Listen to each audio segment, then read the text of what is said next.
My son threatened eviction, so I let the bank speak. He laughed when he said it. Not a nervous laugh. Not an awkward one. A confident laugh. The kind that assumes the conversation is already over. You don't actually own this place, Mom. Not really. He said it, standing in my doorway. One hand on the frame like he was already measuring the space for himself. His wife stood just behind him, arms crossed. Lips curved in a smile that didn't bother hiding its satisfaction. They didn't sit. Sitting would have implied respect, or at least the possibility that I had something to say. I remember looking at his shoes first. Scuffed at the toes. Expensive once, but worn thin now. I noticed that because I used to buy his shoes. Used to check the soles when he was a boy. Make sure he wasn't wearing them down too fast. Make sure his feet were protected. That instinct doesn't vanish just because someone grows taller than you. He continued talking, filling the room with practiced certainty. He had clearly rehearsed this. With his wife. With friends. Maybe even in the mirror. If you don't help me clear the debt, he said, we'll have to figure something out with the house. Figure something out. That phrase hung in the air, longer than it deserved to. His wife nodded. It's just practical, she added. You don't need all this space anymore. Space, like dignity, like autonomy, like memory, all reduced to square footage. I didn't cry. That surprised me later, because I'd always thought this would be the moment that broke me, the moment my own child crossed a line so sharp it cut. Straight through whatever was left of maternal denial. But instead of tears, something else rose up. Stillness. I looked around the living room. The faded armchair where my husband used to read the paper every morning. The bookshelf built by hand. Crooked in places because he'd insisted on doing it himself. The framed photo on the wall hour, sun at 7. Grinning with two missing teeth. Holding up a fish he'd caught with his father's help. This was not a house. It was a ledger of a life. And my son was standing there talking about it like a chip on a casino table. You owe me, he said finally. Frustration creeping into his voice when I didn't respond fast enough. After everything I've been through. After everything you didn't help with. There it was. Not debt. Money. Resentment. I had heard whispers of the gambling before that night. Not from him, never from him, but from mutual acquaintances who spoke carefully, as if handling something brittle. Lachi nights, quick loans, promises that didn't hold, wins that were exaggerated, losses that were minimized. He needed a lump sum, a large large enough to feel like rescue instead of responsibility. I asked one question, quiet, measured. How much?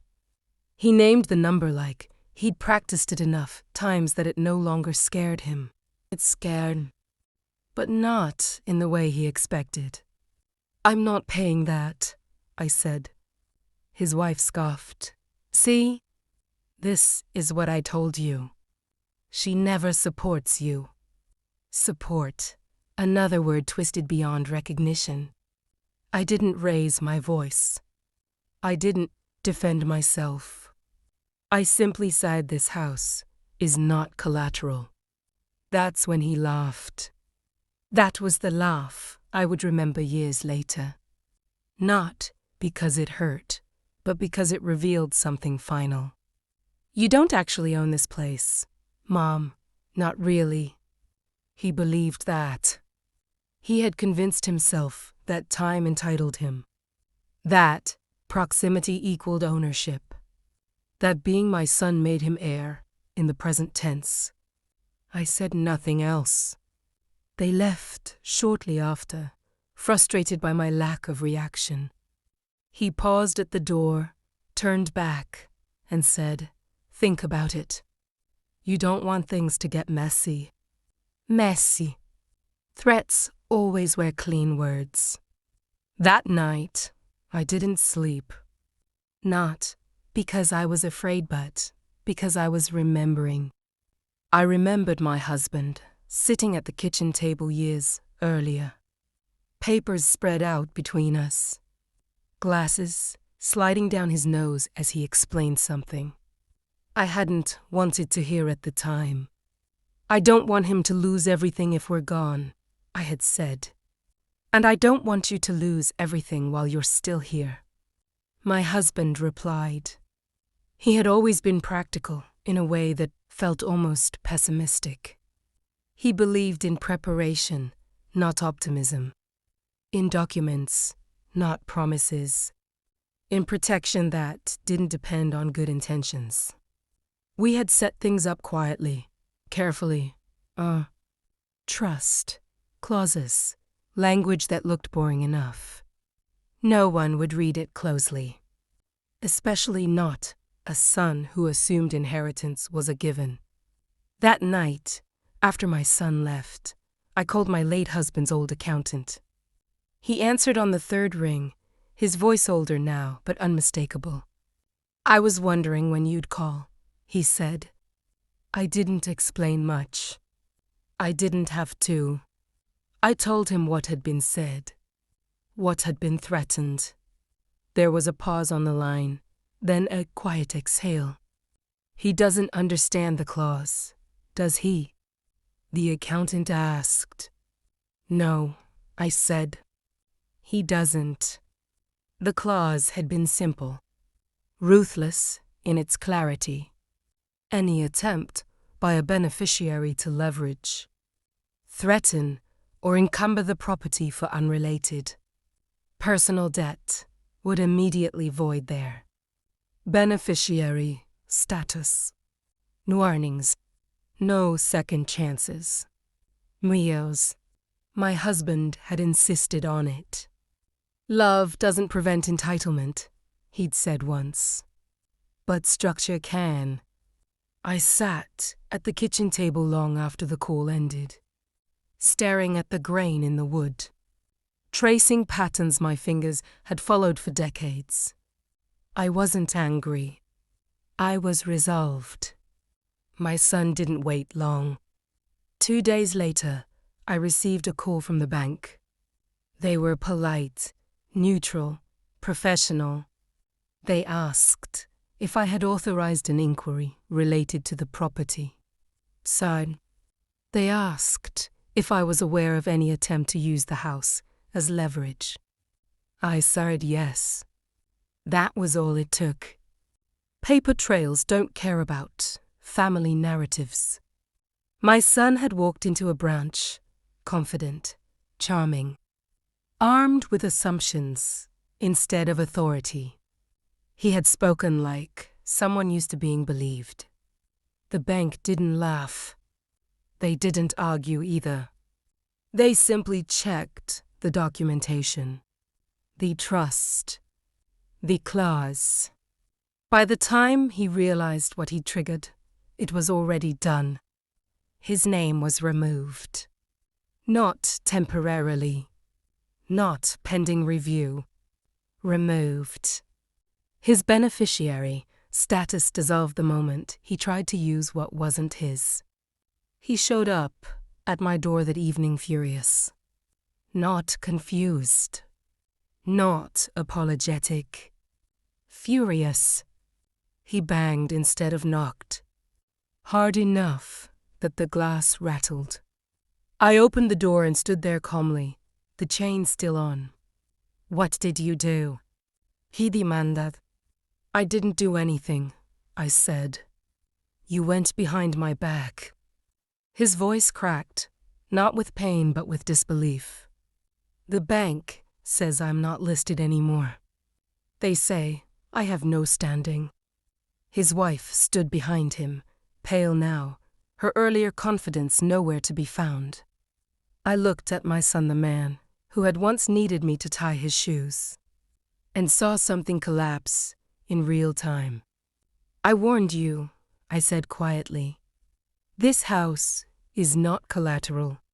He sneered. You planned this. You set me up. No, I said. You treated my home like collateral. It defended itself. That sentence landed harder than I expected. He opened his mouth to argue, then stopped. For the first time, he looked uncertain, like someone who had finally reached the edge of a story. He'd been telling himself and found nothing underneath. You'd really do this to your own son? Asked. I answered honestly. I didn't do anything to you. I stepped out of the way and let your choices speak. There was a long silence. Then he laughed again, but this time it was thin, fractured. This isn't over, he said. I nodded. It is for me. I closed the door, locked it, not out of fear, but finality. He never came back. Not with apologies. Not with lawyers. Not with understanding. I heard through others that the debt consumed him, that his marriage cracked under the pressure once there was no safety net to blame, that he told anyone who would listen that I had betrayed him. I let him tell that story. I moved through my days quietly after that. The house felt different, not emptier, but steadier, as if it had exhaled after holding tension for too long.